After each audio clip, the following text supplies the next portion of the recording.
जो कि स्वागत है आप सभी का एक और नई वीडियो में। तो क्या है आप सभी कैसे हो आप लोग।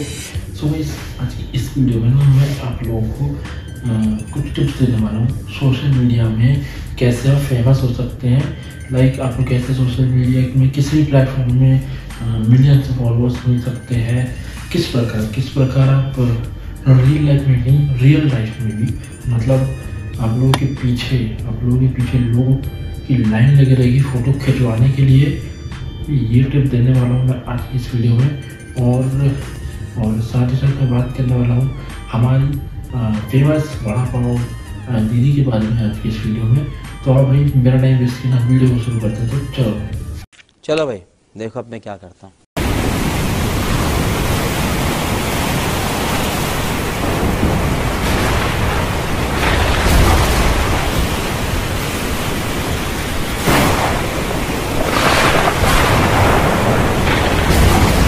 आज कहते हैं ना लड़कियों के फेम कमा रही है, 2 दिन नहीं खड़ा हो पाएगा, 2 दिन मेरी लाइफ नहीं जी पाएगा जो मैंने जी। मैडम 2 दिन की बात करते हो, मैं 2 हफ्ते देता हूँ आपको। 2 हफ्ते की स्ट्रीट फूड ब्लॉगर को हटा के देखो। ये 2 हफ्ते अगर आपकी रेडी में ना है ना तो आपकी रेडी का हाल देखना, फिर बताना क्या हाल होता है। 2 हफ्ते सिर्फ 2 हफ्ते तक देख लो एक बार। 2 हफ्ते तक ये ना है ना तो बताना, मुझे जवान दे रहा हूँ अपनी, ठीक है। देख लेना, कोई कुत्ता नहीं पूछना रहा तुमको। 2 हफ्ते तक ये फूड ब्लॉगर्स नहीं आते है ना, क्योंकि आज के वक्त में अगर किसी को अपनी ये वीडियो वगैरह भी चलानी है ना तो उनको इन छपरी फूड ब्लॉगर्स को बुलाना पड़ता है। और बिना फूड ब्लॉगर्स के आज के वक्त तुम लोग वैसे ही जैसे एक क्लाउड चेसर बिना कंट्रोवर्सी के, ठीक है।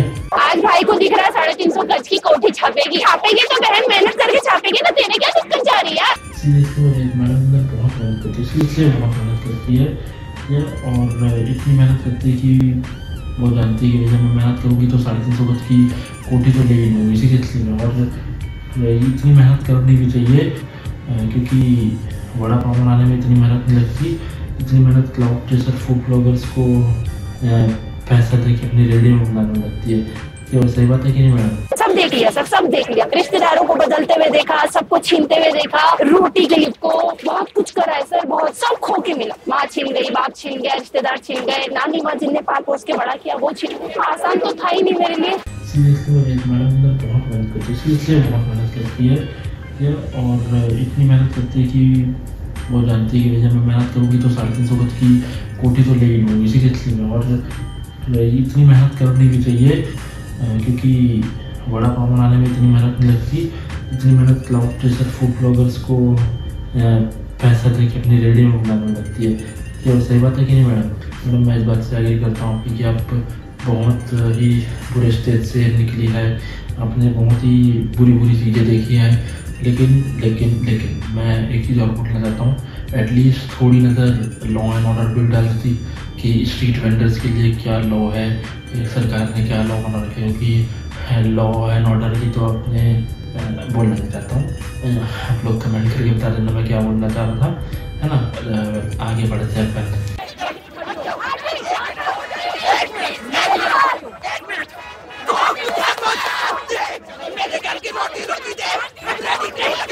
आंटी रोजी तो कोई आपकी छीनने की कोशिश नहीं कर रहा है, बस आपको जो ऑफिसर्स हैं वो आपको समझाने की कोशिश कर रहे हैं लॉ एंड ऑर्डर्स। लेकिन लॉ एंड ऑर्डर्स की इज्जत तो आज के वक्त में आप लोगों की नज़रों में इतनी ही है जितनी इज्जत हमारे लिए आज के वक्त में इंस्टाग्राम में नाचने वाली सोशल मीडिया इन्फ्लुएंसर्स की है ना।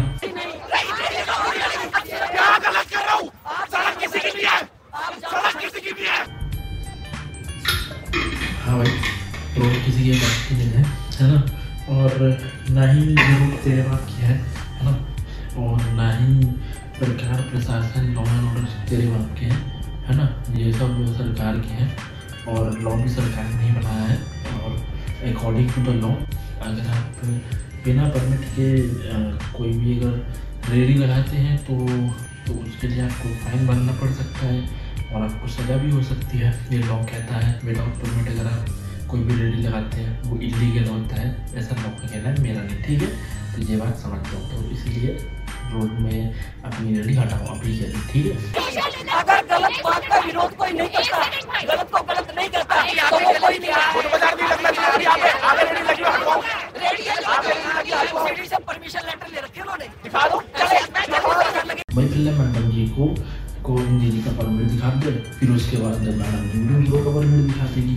नहीं, क्योंकि मैडम जी को पता है उनके पास लिस्ट रखी हुई है किन किन ने परमिशन ले रखी है, किन किन के पास परमिशन है रेडी लगाने की और किन किन के पास नहीं है ना, वो जानती है सब। और तुम कौन सी लिस्ट में आते हो यही मैडम जी को बहुत अच्छे से पता है। और लोगों तो प्लीज़ सरकार के बताए हुए लॉ एंड ऑर्डर्स को फॉलो करो, है ना कि उनको तोड़ो, ठीक है। बड़ा पाव सेटअप स्टार्ट करे हुए मुझे 1.5 साल हो चुका है कंप्लीट। शादी के बाद ही आपने स्टार्ट करा था? शादी के बाद मैं जॉब करती थी हल्दीराम में, से होस्ट की पोस्ट पर थी।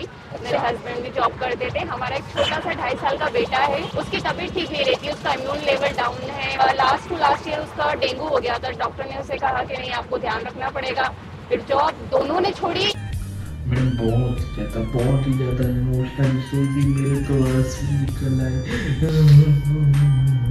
लेकिन मैं कुछ चीज़ बोलना चाहता हूँ कि ये जो इमोशनल स्टोरी है ये इंटरनेट में जाकर सुनाइए, वो आपको पूरा सीजन दिखा देंगे। और साथ ही साथ ये भी बोलेंगे कि ले जाओ मेरी तरफ से 4-5 लाख रुपये दे जाओ हमारी। वो बात बेशक अलग है कि वो जो 4-5 लाख रुपये हैं वो इंटरेस्ट के लिए बल्कि प्रोड्यूसर के लिए, है ना कि इस 4th हैंड फूड ब्लॉगर के इस 3rd हैंड से चैनल में जहाँ पे 2nd हैंड ऑडियंस यानी कि सब्सक्राइबर्स आते हैं, जिसमें आप अपनी इमोशनल स्टोरी सुना के 1st हैंड कस्टमर नहीं कमा सकती, ठीक है। कृपया करके ये इमोशनल स्टोरी जाना सुनाए और हाँ जाके 4 बार पाँव लेके आइए जाइए।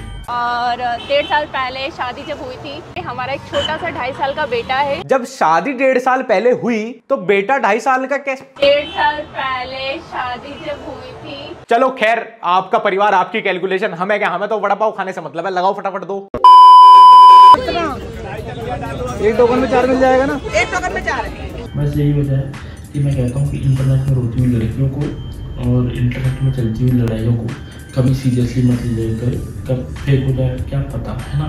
और साथ ही साथ हमारे जो इंटरनेट के सो कॉल कट्टर सनातनी हैं उन लोगों की कभी सीरियसली ना की लीजिए करें, क्योंकि पता है ना कि गरीबों की मदद करने का नाम पर चैलेंज स्टार्ट किया और फिर 4 साल पुरानी फ़ोटो दिखा के दंगा भड़काने का काम किया। क्यों जोगिंदर भाई? बात तो सही है। लेकिन अब इस वीडियो को ख़त्म करते हैं, लेकिन उससे पहले मैं आप लोगों को कुछ बोलना चाहता हूँ। और मैं जो बातें जो बोलने वाला हूँ ये हो सकता है आप लोगों को कड़वी लगे, क्योंकि मैं जो बोलने वाला हूँ वो सच्चाई है और सच हमेशा कड़वा ही होता है। तो जो भी मैं चीज़ बोलूँगा उसे सीरियसली भी लेना, है ना, क्योंकि ज़रूरी है आप लोगों के लिए सीरियसली लेना। देखो मेरे भाई, जब भी कोई व्यक्ति अगर अपना ठेला खोल रहा होता है ना, तो वो ये नहीं सोचता कि भैया मैं इससे इतना कमाऊंगा, मैं उससे उतना कमाऊंगा, मेरा करोड़ों रुपए का प्रॉफिट होगा। नहीं, ये सब चीज़ें सोच के वो नहीं खोलता। वो ये सोचता है कि भैया वो उसके पास कुछ XYZ रीज़न होते हैं उसके खोलने के लिए। दैट्स वाई कि वो अपना एक ठेला खोल के रखा है, चाहे वो ठेला पानी पूरी का हो या चाय का हो या फिर मोमोज का हो या फिर पाव भाजी का, किसी चीज़ का भी ठेला हो, वो एक मजबूरी के तहत खोलता है ना। अब वो मजबूरी क्या हो सकती है हम थोड़ी ना जानते भैया, XYZ कोई भी रीज़न हो सकता है उस मजबूरी का, है ना। तो इसीलिए ये हम नहीं जानते वो रीज़न क्या हो सकता है। और मुझे इससे कोई दिक्कत कोई परेशानी नहीं कि लोग ठेला खोल रहे हैं, कोई दिक्कत नहीं मुझे। लेकिन दिक्कत कहाँ होती है? दिक्कत वहाँ होती है जब वो व्यक्ति एक ऐसी जगह अपना ठेला खोल देता है जहाँ पे शायद रोड जो है 24 घंटे चलती होती है। अगर 24 घंटे चलने वाली रोड में अगर आप अपना ठेला खोल रहे हो, अगर तुम उस सड़क में खोल देते हो और वहाँ पे बहुत सारे तुम्हारे कस्टमर आ रहे हैं, तो जो आने जाने वाले लोग हैं उनको दिक्कत होगी। हो सकता है किसी को कुछ इमरजेंसी वगैरह हो, कहीं जानना हो, अपना ऑफिस पहुंचना हो, तो वो लेट पहुंचेगा तुम्हारे चक्कर में। और अगर मान लीजिए लोग कोई एम्बुलेंस अगर उस एरिया से गुजर रही है, तुम्हारे ठेले में जो आने वाले जो लोग हैं उन लोगों के चक्कर में वो एम्बुलेंस रुक जाती है। उस एम्बुलेंस में शायद हो सकता है कि कोई सीरियस कंडीशन वाला पेशेंट हो, लेकिन तुम्हारे ठेले के बाहर भीड़ लगने के कारण वो एम्बुलेंस रुक जाती है ना। ये चीज़ हो सकती है। और अगर कहीं तुमने ऐसी जगह पे अपनी दुकान खोल रखी है जहाँ पे ऑलरेडी कई सारी ऐसी दुकानें हैं जहाँ पे ऑलरेडी इतने सारे खाने पीने की चीज़ें मिल रही है, या फिर कहीं रेस्टोरेंट्स है, वहाँ पे अगर तुम अपना खोल रहे हो तो उसमें क्या दिक्कत होती है? उसमें दिक्कत ये होती है कि भैया उसमें से काफ़ी सारे लोग दुकान अपनी खरीद रखे होंगे, कुछ लोग लोन लेके खरीदे होंगे, कुछ लोग रेंट दे रहे होंगे। और रेस्टोरेंट की अगर मैं बात करूँ तो उसमें सोचता है कि रेस्टोरेंट जो है वो जिस जगह पे जहाँ पे बनाया गया है उस ज़मीन पे हो सकता है लोन लेके उसमें बनाया गया होगा, या फिर वो जो जगह है पर्टिकुलर जगह उसका रेंट दिया जा रहा होगा। वहाँ पे स्टाफ की सैलरी वगैरह जो है वो देने में तुम्हें दिक्कत हो रही है। तो ये सब चीज़ें देखना ज़रूरी है भाई। इतने लाखों करोड़ों रुपए लगा के अगर आपने एक रेस्टोरेंट या फिर एक दुकान खोली तो फिर वो तुम्हारे चक्कर में उसका धंधा नहीं चल रहा तो फिर ये चीज़ देखो। अगर तुम किसी सोसाइटी के बाहर खोल रहे हो तो वहाँ पे अगर शोर शराबा हो रहा है सोसाइटी वालों को दिक्कत होगी। ये चीज़ तो सोचो, बिना सोचे समझे तुम कहीं पे भी अपना ठेला खोल लेते हो। अगर एक समझदार व्यक्ति अगर अपना ठेला खोल रहा है तो वो ये सोचेगा कि भैया मैं ऐसी जगह पे अपना ठेला खोलूँ जहाँ पे किसी भी कोई दिक्कत ना हो। अगर मेरे यहाँ पे ग्राहक आएंगे, अगर बहुत सारा भीड़ है मेरे ग्राहकों की, तो मेरे ग्राहकों के कारण किसी और को दिक्कत ना हो, किसी आने जाने वालों को दिक्कत ना हो। लेकिन तुम लोग अपनी ऐसी ऐसी जगह पे अपनी दुकानें खोल दोगे तो फिर पब्लिक को दिक्कत होगी कि नहीं होगी। और ये चीज़ बड़ा पाव गर्ल के ऊपर भी लागू होती है। उन्होंने जो अपनी रेडी है वो एक ऐसी जगह पे खोल रखी है जहाँ पे लोगों को आने जाने में दिक्कत हो रही है। वो समझ रही नहीं है बात को। अगर पुलिस उनको हटाने के लिए आ रही है तो तुम अपनी अकड़ दिखा रहे हो, तुम ये बोल रहे हो भैया मेरे को मेरी रोजी रोटी दे। भाई वो पुलिस वाला तुम्हें रोजी रोटी क्यों देगा? पहली बात ये बताओ। तुम अगर ऐसी जगह पे अपना ठेला लगाओ जहाँ पे शायद हो सकता है ऑलरेडी बहुत सारे ठेले हो तो वहाँ पे भी लग सकता है तुम्हारा ठेला, या फिर एक ऐसी जगह लगाओ जहाँ पे तुम्हारे कस्टमर आए तो फिर तुम्हारे कस्टमर के कारण दूसरों को दिक्कत ना हो। साफ दिख रहा है यहाँ पे तुम्हारे कस्टमरों के कारण दूसरों को दिक्कत हो रही है। पुलिस वाले तुम्हें हटाना चाह रहे हैं लेकिन तुम हटना ही नहीं चाह रहे हो, और जो तुम्हारा सो कॉल्ड ईगो है वो बीच में आ जा रहा है। और ये सो कॉल्ड ईगो तुम्हारा बीच में क्यों आ रहा है? क्योंकि तुम्हें भैया बहुत ज़्यादा ही घमंड है अपने ऊपर। और घमंड इसलिए तुम्हारे जो दो कॉलेज के जो फूड ब्लॉगर्स है ना, इन लोग आके तुम्हारी दुकान में अपना कैमरा लेके तुम्हें आके रिकॉर्ड कर रहे हो और तुम्हें लग रहा है कि तुम बहुत ज़्यादा फेमस हो गए हो। लेकिन ऐसा नहीं है। मैंने तुम्हें स्टार्टिंग में बता दिया, अगर ये 2 हफ्ते भी तुम्हारी दुकान में नहीं आएंगे तो तुम्हारा धंधा ठप हो जाए, कुत्ता तक नहीं पूछने वाला तुम्हें। ये मैं लिख के देता हूँ, मैं लिख के देता हूँ, कोई नहीं आएगा। सीरियसली बोल रहा हूँ। जिस दिन तुमने 2 करोड़ के फूड ब्लॉगर्स को फ्री में खिलाना बंद कर दिया, फिर पैसे देना बंद कर दिया ना, तो उस दिन तुम्हारे यहाँ पे ये फूड ब्लॉगर्स भी आने बंद हो जाएंगे। फिर उसके बाद इनकी ऑडियंस भी तुम्हारे यहाँ पे आना बंद हो जाएगी। और जिस दिन ये लोग सब बंद हो जाएंगे उस दिन तुम्हारी जो बहुत बड़ी सी ईगो है ना, ये एकदम इतनी सी रह जाएगी, इतनी सी भी शायद नहीं रहेगी, है ना। सब खत्म हो जाएगा एक दिन। और फिर एक दिन देखना पुलिस वाले भी तुम्हारा ठेला उठा के फेंक देंगे। कोई तुम्हारी रक्षा करने के लिए नहीं आने वाला। सीरियसली मैं ये बात बोल रहा हूँ, अभी भी वक्त है, थोड़ा समझ जाओ।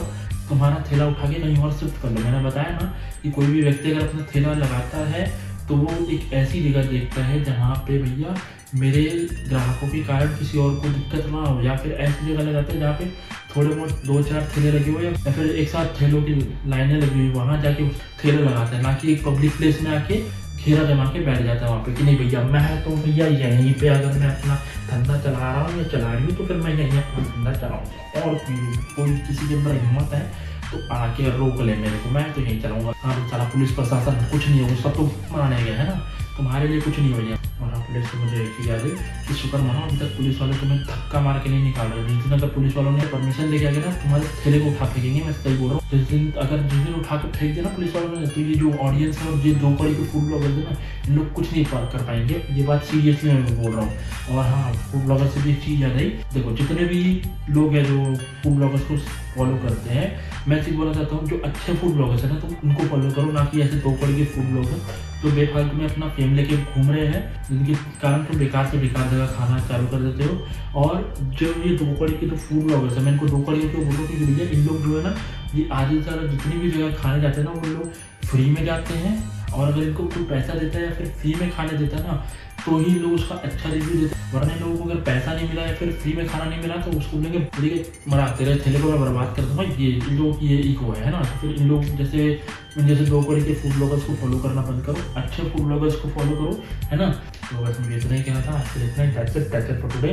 अगर आप लोगों को ये वीडियो पसंद आई होगा तो इस वीडियो को लाइक कमेंट शेयर करो, चैनल को सब्सक्राइब करो। साथ ही साथ मेरे और चैनलों के लिंक भी डिस्क्रिप्शन में दिए हुए हैं, पहले जाके कॉन्टेंट चेकआउट करना। हम ये 2 करोड़ के फूड ब्लॉगर्स की तरह वो फूड ब्लॉगिंग वगैरह नहीं करते हैं, अच्छा कंटेंट बनाते हैं चैनलों में भी। जाके चेकआउट कर लेना कंटेंट, अगर पसंद आए तो ही सब्सक्राइब करना, और अगर नहीं आए तो मत करना। मुझे कोई दिक्कत कोई परेशानी नहीं है। साथ ही साथ मुझे Instagram, Facebook, Twitter, Snapchat, Telegram, Reddit, Discord हर जगह फॉलो कर लो। तो बस आज के लिए इतना ही। मैं मिलता हूँ तुम सबसे अगली वीडियो में, तब तक के लिए बाय। मेरा बेटा निकल गया मेरे हाथ से, मेरा